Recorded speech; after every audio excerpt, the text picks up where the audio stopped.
Caged behind her dove-white veil, Bronwyn tried to steady her trembling hands. The shaking was so vigorous that petals from her bouquet of violets scattered to the floor like premature confetti. Most brides would interpret this as a portent of the happiness that awaited them on the other side of their wedding vows. To Bronwyn, however, those falling petals were no more than a dark omen, a warning sign that there was no way out of this arrangement, no matter how much she might wish for one. "Will you, Bronwyn Helen Rees, take this man as thy wedded husband?" said Bishop Trevor.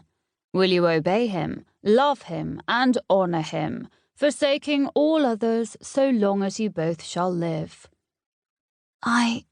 Bronwyn glanced over at her husband-to-be and heard her voice die away.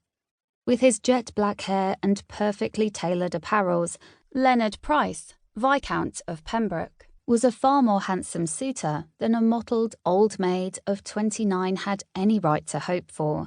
That is, if you favoured the coiffed aristocratic look. True, his turquoise eyes had at times a certain coolness to them that made Bronwyn want to reach for an extra shawl. But she knew better than anyone that a person couldn't always help the way they looked.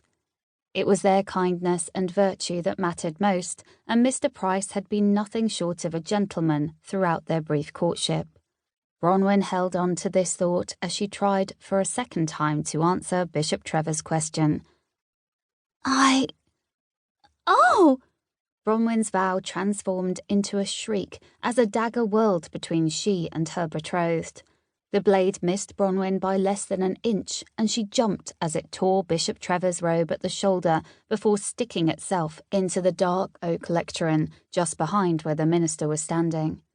Bronwyn's eyes darted from the blade to Bishop Trevor's quivering finger as he pointed down the aisle of St. David's Cathedral, the colour draining from his usually rosy cheeks.